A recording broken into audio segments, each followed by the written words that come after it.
The new Fiendsmith engine in Infinite Forbidden is scary. Beatrice is going to be running wild, but this also allows us to puppet lock our opponent using only one card. Today I'm going to show you a one-card combo that ends on a full Snake Eyes combo, an Appaloosa for 3, Flamberge, and IP, a Beatrice that leads into a Gimmick Puppet Nightmare on your opponent's side of the field. Let's check it out.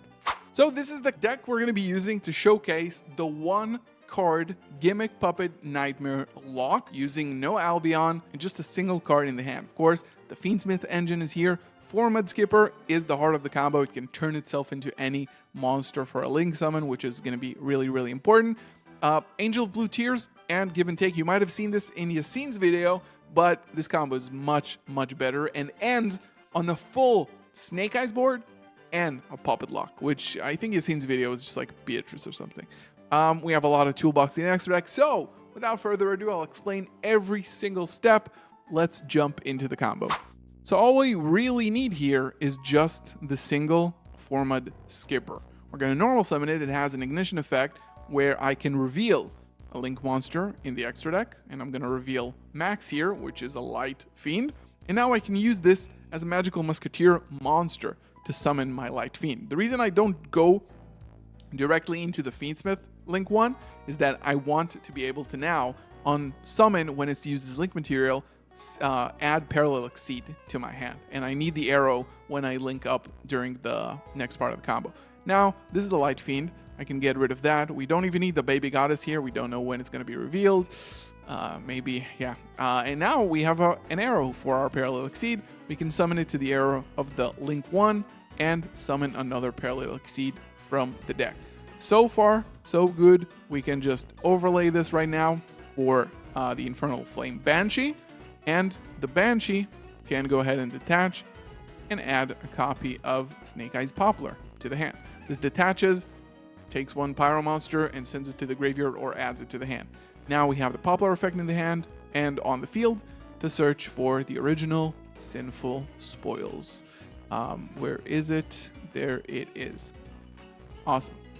Now we're going to be tributing the Requiem here and getting ourselves a copy of the Fiendsmith. This is what this card does. Tribute summons a Fiendsmith from the hand or the deck. And right now we can actually equip the Requiem to the Fiendsmith here.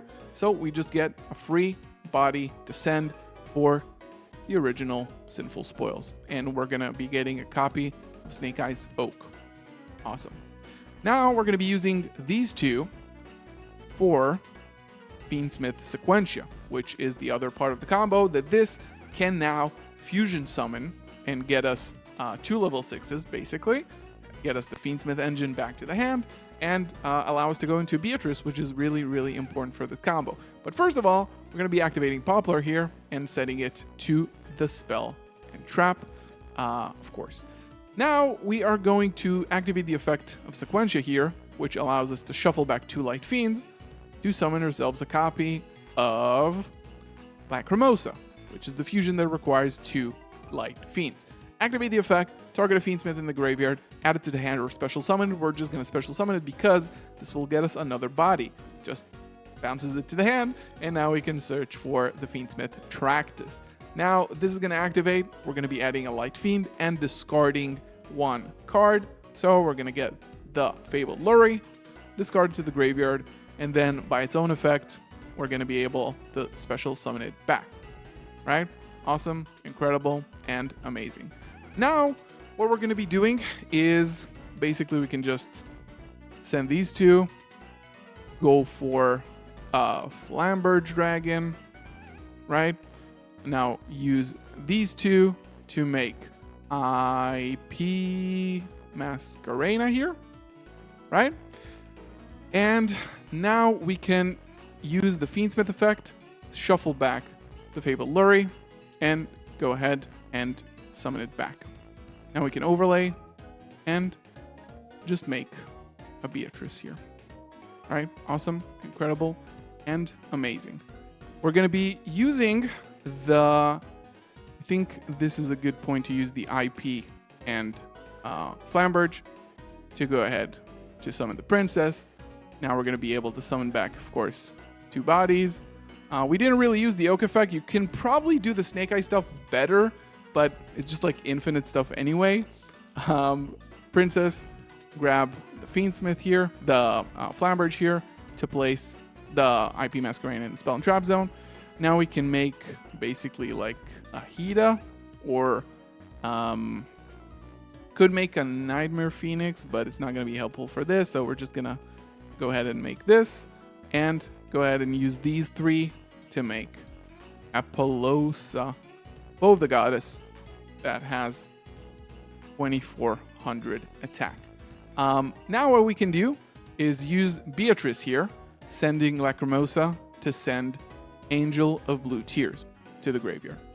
And we can now activate the effect of Lacrimosa because it's sent to the graveyard. If it's sent to the graveyard, you can shuffle one other Light Fiend monster and inflict 1200 to your opponent. We're going to shuffle back the Sequentia and inflict 1200 to our opponent. And now, Angel of Blue Tears, why do we use this card? If effect damage is inflicted, except during the damage step, you can banish this card as cost and set a normal trap from the deck to the field, right? And we're going to be using Give and Take. Give and Take, if you're not aware of this card, special summon one monster from your graveyard to your opponent's side of the field in defense position, then increase the level of one monster you control by the level of the special summon monster until the end phase. Simple as that, right? So we're going to set it, this doesn't even target, and what we're going to do is basically, we have the full Snake Eye combo here. We have Princeton in the graveyard, we have an Apo, we have an IP Masquerade that we can use, right? So all is good. During our opponent's turn, you can just activate Give and Take now, since it doesn't target, and then chain the Beatrice here.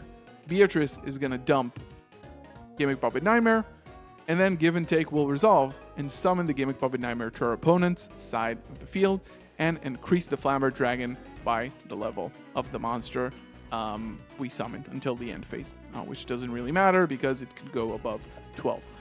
And that's basically it. This is the combo.